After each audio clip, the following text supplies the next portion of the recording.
Ensuite, il y a la loi 2002 qui a affirmé, enfin, c'est-à-dire qu'officiellement, le secteur AHI, et donc tout ce qui est dédié aux sans-abri ou aux SDF, rentre de plein pied dans le travail social. Et donc, il y a une forme de normalisation de ce secteur-là.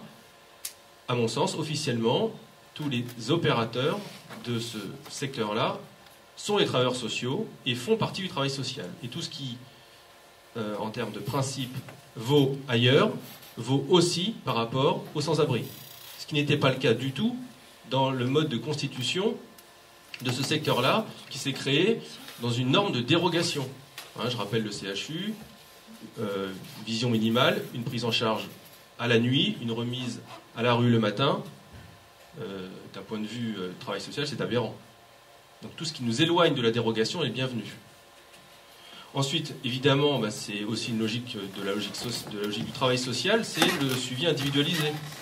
Logiquement, le SIAO, avec une subtilité qui, quand on vient de l'extérieur, quand on essaye de l'expliquer, est un petit peu complexe, entre le référent social et le référent personnel. Voilà. Donc là, il y a une subtilité qu'il va falloir très bien expliciter et mettre en œuvre.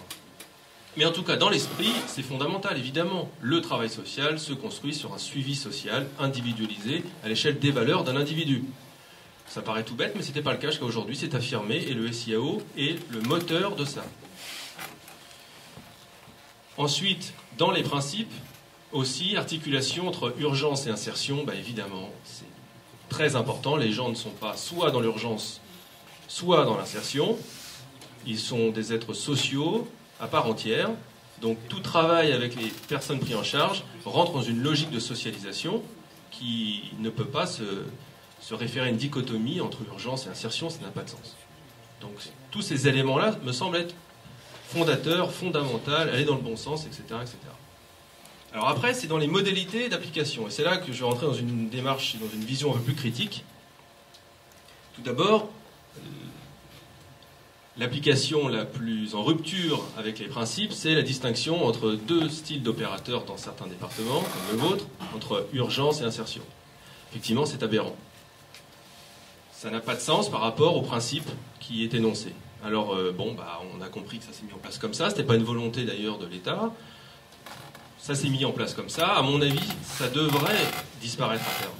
Vous devriez intégrer ça comme finalité de vos évolutions institutionnelles, et qu'à un moment donné, il n'y a qu'un seul service qui puisse proposer. Alors, un seul service, ce n'est pas forcément institutionnellement. Il peut y avoir plusieurs associations. Mais qu'au moins, il y ait une articulation tellement forte que globalement, qu'il y ait une seule association ou deux, ça ne changera rien. Ensuite, la question du logiciel. Effectivement, là, il y a un risque énorme de standardisation. Je ne vais pas revenir là-dessus, vous le connaissez tous, mais là, il y a une vigilance extrême à avoir, puisque ce qui est très compliqué au fond, c'est de faire rentrer la logique du travail social dans des outils de formalisation. Comment formaliser nos logiques?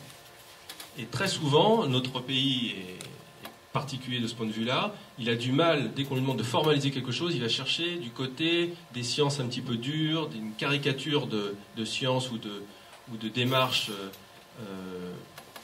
en procédure, alors que notre travail est en processus. Et donc la question du logiciel, la question des transmissions de l'information doivent être des questions prioritaires, et nous devons tous veiller à ce que les individus restent bien des individus et que les informations transmises rendent bien compte d'une vie, d'une trajectoire de vie, et pas d'éléments comptables qu'on pourrait retrouver dans une démarche de comptabilité analytique pour comprendre le budget d'une association, par exemple. L'enjeu, au-delà des grands principes, dans leur application, il se joue bien dans une capacité à faire valoir les réalités des personnes que l'on prend en charge. Et là, c'est une véritable invention. C'est une technicité tout à fait complexe, puisque formaliser des éléments de vie, il n'y a rien de plus compliqué. On le sait tous. Là, il faut qu'il y ait la rencontre entre un outil et des réalités. Il va falloir être aidé, vous n'allez pas pouvoir vous en sortir seul, et la question de l'innovation rentre en plein là-dedans, c'est-à-dire qu'il va falloir que vous alliez chercher des spécialistes qui vont vous aider. Les sciences sociales et les sciences humaines sont là pour ça. Donc il va falloir qu'il y ait un lien plus fort entre le travail social et les sciences humaines pour que vous soyez capable de traduire ces réalités dans des recueils d'informations qui n'aillent pas à l'encontre de votre mission. C'est-à-dire dénaturer la nature humaine, hein, par définition, les usagers que vous prenez en compte. Et ça va être le plus compliqué. Alors, ensuite, il y a la question aussi du budget et d'une normalisation des budgets à l'échelle nationale. C'est aussi un risque très important. Mais je ne vais pas rentrer là-dedans. Je vais plutôt m'appesantir sur la question du logement d'abord. Alors là, il me semble qu'il y a un biais très important et qu'il y a une erreur fondamentale en se référant à cette logique-là. Pour moi, ça relève de l'idéologie, au sens noble du terme. Mais le travail social, à mon sens, ne se construit pas sur une idéologie. S'il devrait y avoir quelque chose qui est mis en avant d'abord, c'est le besoin de l'usager. C'est comme si on allait voir un médecin et que le médecin recevait un ordre de prescrire quelque chose d'abord. Ben non, ça n'a pas de sens. Le sens, c'est d'identifier le besoin et de trouver le meilleur outil, le meilleur moyen pour répondre à ce besoin.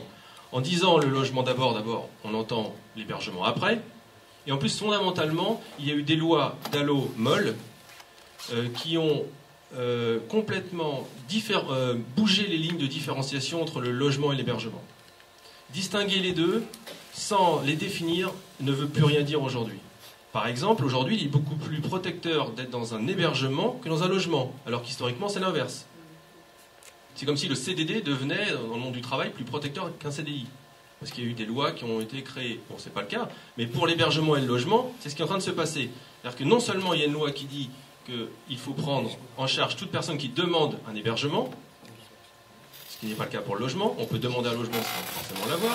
L'hébergement, on est censé l'avoir, c'est garanti par la loi. Une fois qu'on est dedans, on ne peut plus nous mettre à la rue, sauf si on nous propose quelque chose de mieux, ou si on a fait une énorme bêtise.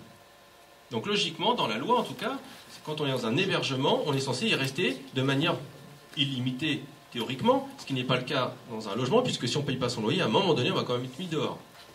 Donc il y a des lois qui ont modifié profondément ces deux catégories, qui fait, à mon avis, que cette question du logement d'abord, c'est complètement anachronique. Et que ça cristallise le débat sur quelque chose qui est complètement dépassé. Alors, maintenant j'en arrive au cœur du propos, et je vais terminer par ça. Qu'est-ce que ça vient changer tout ça? Qu'est-ce que ça vient profondément questionner? On parle souvent du tiers secteur, pour parler de l'associatif. Très souvent, c'est une logique économique qu'on évoque. Entre le tiers secteur serait donc entre une logique purement publique, fonctionnariat, et une logique purement privée. Les associations seraient entre les deux.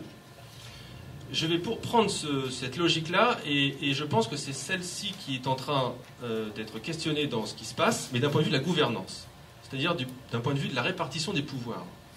Grosso modo, il y avait une dichotomie auparavant, dans le secteur de la HI, entre l'État et les usagers. Les associations étaient plutôt vues du côté des usagers. Et du coup, tout le monde, usagers et puis opérateurs, se tournait vers l'État en se plaignant, en disant « on n'a pas assez de moyens, vous nous traitez mal, vous ne comprenez rien, là, là, là. » Bon, ce qui s'est un petit peu joué là aussi d'ailleurs, ce qui se rejouera tout le temps. Mais de moins en moins dans votre secteur. Parce qu'en vous donnant une délégation de service public, en vous donnant un rôle de coordination, vous prenez une fonction tiers, vous prenez une fonction politique. C'est-à-dire que vous êtes vous-même, c'est pour ça que vous avez aussi un espace de création, vous êtes maintenant garant du dispositif, conjointement avec l'État. Il va être de plus en plus aberrant de vous retourner vers l'État en leur demandant « mais qu'est-ce que vous faites? C'est votre responsabilité. » Et l'État va dire « ce qui s'est passé là, non, rendez-nous des comptes. » Et ça va être un dialogue stérile, parce qu'en fait, vous êtes co-responsable. Et ça, c'est fondamentalement l'enjeu majeur, à mon avis, de la création des SAIO. C'est-à-dire que vous prenez une fonction politique directement, qui avant était plus ou moins prise par l'État, mais pas vraiment, parce que ça ne se pilotait pas vraiment, ce secteur-là, qui était assez dérogatif, en se stabilisant, en développant une coordination et en affirmant la délégation d'un service public, vous devenez co-gérant, co-responsable d'un point de vue politique du secteur global de la HI. Et donc vous allez devoir évoluer dans votre posture, et vous allez devoir à la fois poser des questions à l'État, obligatoirement, vous allez devoir aussi rendre des comptes à l'État, de manière formalisée, mais vous aurez aussi devoir faire ça par rapport aux usagers. Et ça va vous sortir du côté fondamentalement des minorités, des plus faibles. Ça va vous mettre dans une position tiers d'un point de vue politique, d'un point de vue de la gouvernance.